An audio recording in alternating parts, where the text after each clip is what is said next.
밀가루 끊으면 살 빠진다? 단 30일 동안 밀가루를 완전히 멀리했을 때 당신의 몸속에서는 예상치 못한 놀라운 변화들이 시작됩니다. 단순한 체중 변화를 넘어 혈당 조절부터 소화 기능 개선, 만성 염증 감소, 그리고 맑아지는 정신까지 의학적으로 어떤 원리로 이런 기적 같은 변화가 일어나는지, 그리고 성공적인 30일을 위해 꼭 알아야 할 주의사항은 무엇인지 이 영상에서 낱낱이 파헤쳐 드립니다. 당신의 몸을 근본부터 바꾸는 30일의 비밀, 절대 놓치지 말고 끝까지 함께 해주세요.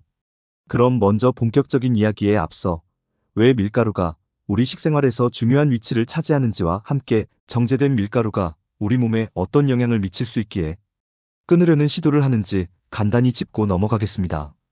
우리가 주로 섭취하는 밀가루는 대부분 곡물의 겉껍질과 씨눈을 제거하고 속의 배젖 부분만을 가루낸 정제 탄수화물입니다. 물론 통밀가루처럼 도정 과정이 적은 경우도 있지만 우리가 일상에서 흔히 접하는 빵, 면, 과자류는 대부분 정제된 밀가루로 만들어지죠.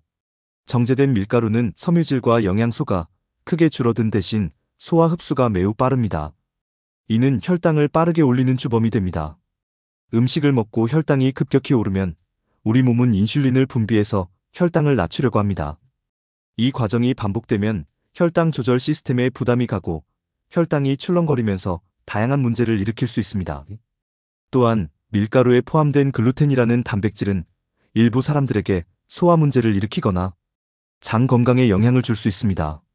물론 글루텐 불내증이나 셀리악병 같은 진단받은 질환이 없는 대다수의 사람에게 글루텐 자체가 심각한 독성 물질은 아니지만 과다 섭취 시 장 점막에 미세한 손상을 주거나 염증 반응을 유발할 수 있다는 연구 결과도 있습니다. 이러한 배경 지식을 가지고 이제 30일 동안 밀가루를 끊었을 때 시간 순서대로 어떤 변화가 일어날 수 있는지 단계별로 살펴보겠습니다. 1일차에서 1주차에는 명현현상과 혈당 안정의 시작입니다.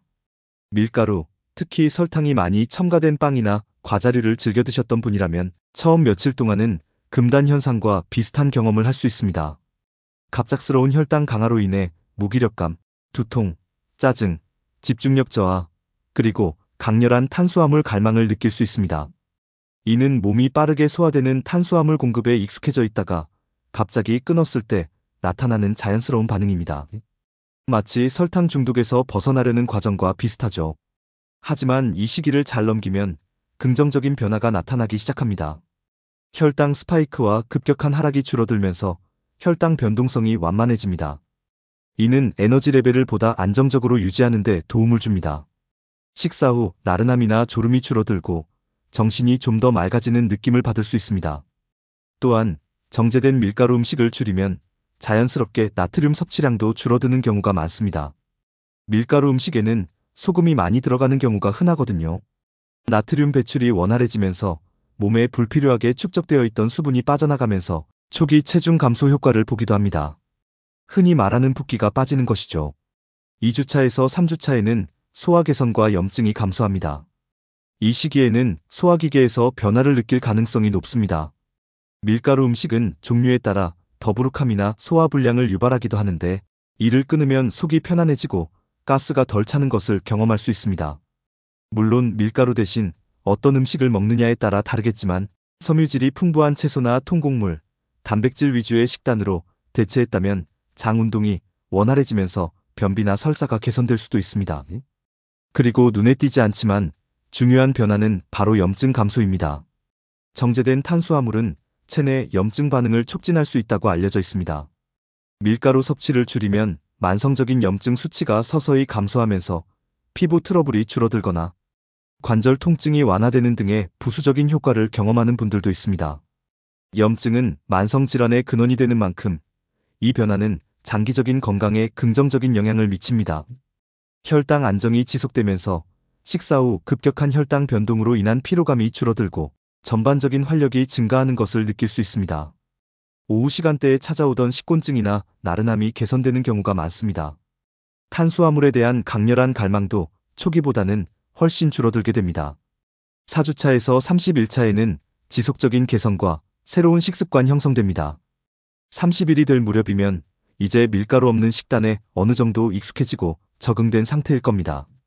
혈당과 인슐린 수치가 보다 안정적인 균형을 찾으면서 불필요한 지방 축적 가능성이 줄어들고 체중 관리에도 긍정적인 영향을 미칠 수 있습니다.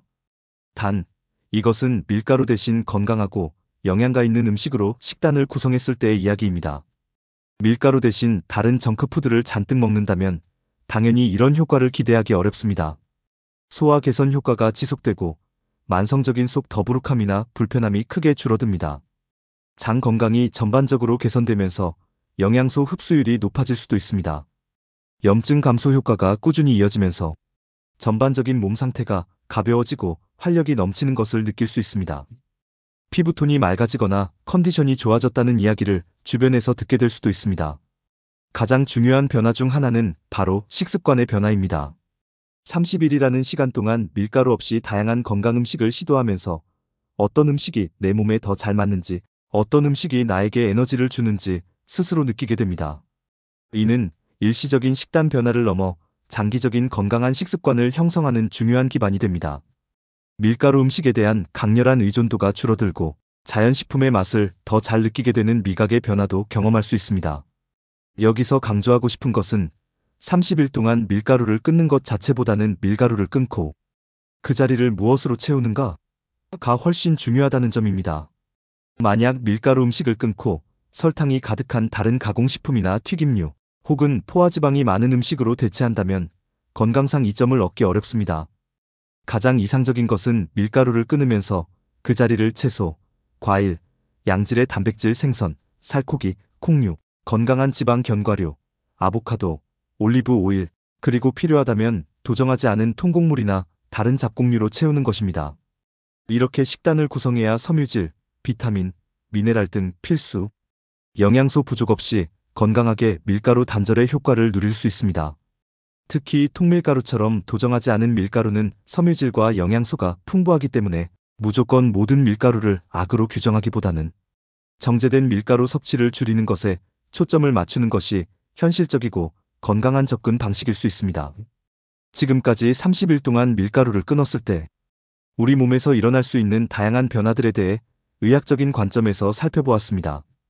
초기에는 적응 기간과 혈당 안정화, 중기에는 소화 및 염증 개선, 그리고 후기에는 전반적인 컨디션 향상과 건강한 식습관 형성이라는 긍정적인 변화를 기대해 볼 수 있습니다. 물론 30일이라는 기간이 모든 문제를 해결해주는 마법의 시간은 아닙니다. 하지만 이 기간 동안 우리 몸이 어떻게 반응하는지 스스로 관찰하고 건강에 더 이로운 식단 구성이 무엇인지 배워나가는 귀중한 경험이 될 수 있습니다. 중요한 것은 무조건적인 제한보다는 정제된 탄수화물 섭취를 줄이고 영양소가 풍부한 자연식품 위주로 식단을 개선하려는 노력이 지속될 때 진정한 건강 증진 효과를 얻을 수 있다는 점입니다. 오늘 나눈 이야기가 밀가루와 건강한 식습관에 대해 다시 한번 생각해보는 계기가 되었기를 바랍니다. 영상이 마음에 드셨다면 구독과 좋아요, 알림 설정 부탁드립니다. 시청해주셔서 감사합니다.